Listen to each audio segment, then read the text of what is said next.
আসসালামু আলাইকুম। আমি তারেক, সরকারি ব্রজমোহন কলেজ বরিশাল থেকে অনার্স এবং মাস্টার্স সম্পন্ন করেছি। আপনাদের অনেকেরই তড়িৎ রসায়নের অঙ্কে সমস্যা হয় বিধায় আজকের এই ভিডিওটি তৈরি করছি। তবে আমি মূলত অনার্স চতুর্থ বর্ষের মলিকুলার বায়োলজি, প্লান্ট ব্রিডিং, জীব পরিসংখ্যান ইত্যাদি বিষয় নিয়ে ভিডিও তৈরি করি এবং নোট শেয়ার করে থাকি। আজকের এই টপিকটি আমরা এমনভাবে বোঝার চেষ্টা করব যেন আজকের পর আর এখানে আপনাদের কোনো সমস্যা না থাকে। তাহলে চলুন শুরু করা যাক। আমরা E cell equal to E anode plus E cathode এই সূত্রের মাধ্যমেই অধিকাংশ অঙ্কের সমাধান করব এবং বাকি অঙ্কগুলো E cell equal to E zero cell minus RT NF লন উৎপাদের ঘনমাত্রা ডিভাইডেড বাই বিক্রিয়কের ঘনমাত্রা, এটা দিয়ে সমাধান করার চেষ্টা করব। প্রথম অঙ্কটা ভালোভাবে বোঝার চেষ্টা করবেন, ঠিক আছে? তাহলে আর পরবর্তী অঙ্কে তেমন কোনো সমস্যা হবে না। এখানে দেয়া আছে জিঙ্ক আয়ন, সিলভার আয়নের জারণ বিভব, ঠিক আছে? এই একটা এবং এই একটা দেয়া আছে, ঠিক আছে? এখন এখানে আমরা অ্যানোড কোনটা ধরবো এবং ক্যাথোড কোনটা ধরবো। যেটার মান বড় সেটাই অ্যানোড, যেটার মান ছোট সেটাই ক্যাথোড। এখানে এটার মান বড়, তার মানে এটা অ্যানোড, এবং এটার মান ছোট, এটা ক্যাথোড। তাহলে তড়িৎ কোষটি লিখলাম। আগে হবে অ্যানোড এবং পরে হবে ক্যাথোড। এটা মনে রাখার জন্য ABCD, এ কিন্তু আগে সি এর, তাহলে আগে অ্যানোড এবং এর পরে যেহেতু সি, তাহলে পরে ক্যাথোড। তাহলে বসিয়ে দিলাম এবং সবসময় মনে রাখবেন এই যে দুটো দাগ, এর পাশাপাশি আয়ন থাকবে। এই দাগের পাশাপাশি এই জিঙ্ক আয়ন এবং সিলভারের আয়নটা এই দাগের পাশাপাশি, ঠিক আছে? এখন এই কোষটি বসিয়ে দিলাম। জিঙ্ক যেহেতু অ্যানোড তাই চেঞ্জ করার কোনো দরকার নেই। এবং সিলভার ক্যাথোড, সিলভার যদি এভাবে বসাই তাহলে কিন্তু এই দাগের পাশাপাশি আয়ন থাকতেছে না, তাই ঘুরিয়ে বসাতে হবে, ঠিক আছে? এখন আমরা বিভব লিখব। বিভব এটা যেভাবে আছে বসেছেও সেভাবে, তাই বিভবও এভাবেই বসবে। কিন্তু এটা যেভাবে আছে সেটা কিন্তু ঘুরে গেছে, তাই বিভবও ঘুরে যাবে, মাইনাস প্লাস হয়ে যাবে। এখন আমরা সূত্রটি বসালাম, E cell equal to E anode plus E cathode. তো মান বসালাম, এই অ্যানোডের মান এটা, ক্যাথোডের মান এটা। এরপর যোগ করলে যেটা বের হয় সেটাই কোষটির মোট বিভব। আশা করি এটা বুঝতে পেরেছেন। তাহলে পরেরটা দেখি। এখানে E0 জিঙ্ক আয়ন জিঙ্ক এবং E0 লেড আয়ন লেড দেয়া আছে এবং উভয় দ্রবণের ঘনমাত্রা 1 মোল। উভয় দ্রবণের ঘনমাত্রা কিন্তু একই, তাহলে এই সূত্রই হবে। E0 মানিটা কি আসলে? E0 মানি হচ্ছে পরমাণু অবস্থায়, ঠিক আছে? যদি পরমাণু অবস্থা বলে দেয় প্রশ্নে, তাহলে E0 সূত্র দিয়ে করতে হবে। আর যদি এভাবেও দিয়ে দেয় তাহলেও পরমাণু অবস্থা বুঝে নিতে হবে। তাহলে এই দুইটার মধ্যে বড় কোনটা? বড় হচ্ছে এটা, কারণ যেহেতু মাইনাস মাইনাস থাকলে এটা বড়, সেটা অবশ্যই বুঝবেন। তাহলে অ্যানোড কোনটা হবে? এটা, এবং ক্যাথোড এটা। তাহলে আমরা কোষটি লিখলাম। কোষটি কীভাবে লিখব? এই যে এটার পাশে অবশ্যই আয়ন আসবে, তাই এটা ঘুরে যাবে, দিলাম ঘুরিয়ে, এবং জিঙ্ক যেভাবে আছে সেভাবেই বসলো। এখন এটা যেহেতু ঘুরে গেছে, তাই এটার সাইনও ঘুরে গেছে বিভবে, এবং এটা যেভাবে ছিল সেভাবেই আছে, যেহেতু যেভাবে ছিল সেভাবেই বসেছে। এবারে সূত্রটি লিখলাম, মান বসালাম এবং ক্যালকুলেশন করে যা আসে সেটি লিখলাম। এখন এটা বিজারিত হবে কি না সেটা সেই প্রসঙ্গে পরে আসছে। এবারে এটা দেখেন, যদি এখানে বিক্রিয়া দেয়া থাকে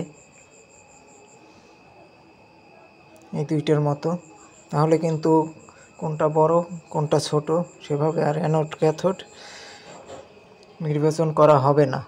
তখন কি করা হবে? তখন যেটা করা হবে, এই যে এখানে এই যে কপার, অর্থাৎ এখানে যেটা সলিড থাকবে, অর্থাৎ আয়ন আকারে যেটা না থাকবে, জিঙ্ক কিন্তু আয়ন আকারে আছে, এই বাম পাশে যেটা আয়ন আকারে না থাকবে, সলিড ম্যাটেরিয়াল থাকবে, সেটাই অ্যানোড। তাহলে এই অ্যানোড ধরলাম এবং এটা ক্যাথোড। এবারে মান বসালাম, যেহেতু কপার উল্টে গেছে তাই মাইনাস হয়ে গেছে, আর জিঙ্ক যেভাবে ছিল সেভাবে আছে, তাই এটা মাইনাসই রয়ে গেছে। এবার সূত্র বসিয়ে করে ফেললাম। এবার এটা দেখেন, এখানে এই যে জিঙ্ক হচ্ছে বাম পাশে আছে সলিড ম্যাটেরিয়াল হিসেবে, এবং কপার আছে আয়ন হিসেবে, তাই এখানে অ্যানোড হবে জিঙ্ক। যদিও কপারের মান বড়, ঠিক আছে, কপারের মান যদিও বড়, কিন্তু এখানে জিঙ্ক র ম্যাটেরিয়াল হিসেবে বাম পাশে আছে, তাই জিঙ্ক অ্যানোড এবং কপার ক্যাথোড। তো জিঙ্ক যেহেতু উল্টে গেছে, তাই এটা মাইনাস প্লাস হয়ে যাবে, এবং কপার যেভাবে ছিল সেভাবে আছে, তাই এটা প্লাসই থাকবে। এখন সূত্র বসিয়ে করে ফেললাম। এখন আসি স্বতঃস্ফূর্তভাবে ঘটবে কি না সেটা কিভাবে বুঝবো?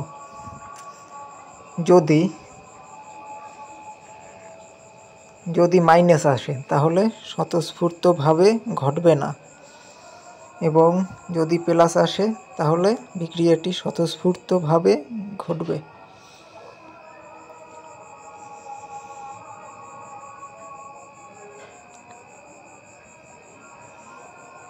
এবার এটা দেখেন, যদি এভাবে দেয়া থাকে তাহলে কি হবে? যেহেতু দেয়াই আছে, একটা আয়ন এই পাশে এবং আর একটা আয়ন এই পাশে, তাই যেটা আয়ন এই পাশে সেটা হবে অ্যানোড, আর যেটা এ পাশে সেটা হবে ক্যাথোড। এখানে বড় আর ছোট ব্যাপার না, যদিও এটা বড় ছিল কিন্তু ব্যাপার না। মান বসিয়ে করে ফেললাম। এখন এই 6 এবং এই যে 2 করেছিলাম, এটা কিন্তু একই অঙ্ক, ঠিক আছে। তো 6-এর আলোকেই ব্যাখ্যা করি।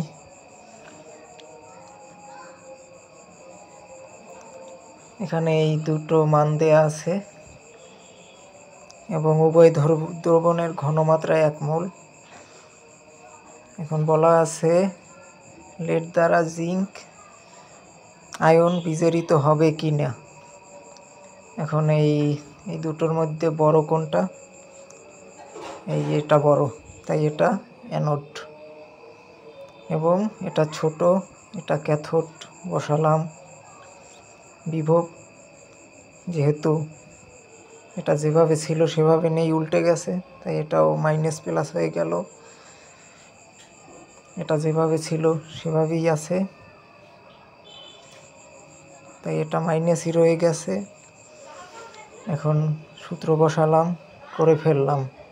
এখন রেজাল্ট আসছে মাইনাস। মাইনাস আসলে যেটা হবে, মাইনাস আসলে এটা এবং এটা বিজারিত হবে, আর যদি প্লাস আসে তাহলে এটা এবং এটা বিজারিত হবে। তাহলে কি চেয়েছে? লেড দ্বারা জিঙ্ক বিজারিত হবে কিনা। এখানে বলেছে লেড দ্বারা জিঙ্ক আয়ন বিজারিত হবে কিনা। তাহলে রেজাল্ট আসছে কি? মাইনাস। বিজারিত হবে কোনটা? এটা এবং এটা। জিঙ্ক আয়ন কিন্তু বিজারিত হয়নি, তাহলে লিখতে হবে সুতরাং লেড দ্বারা জিঙ্ক বিজারিত হবে না। এরপরেরটা দেখি।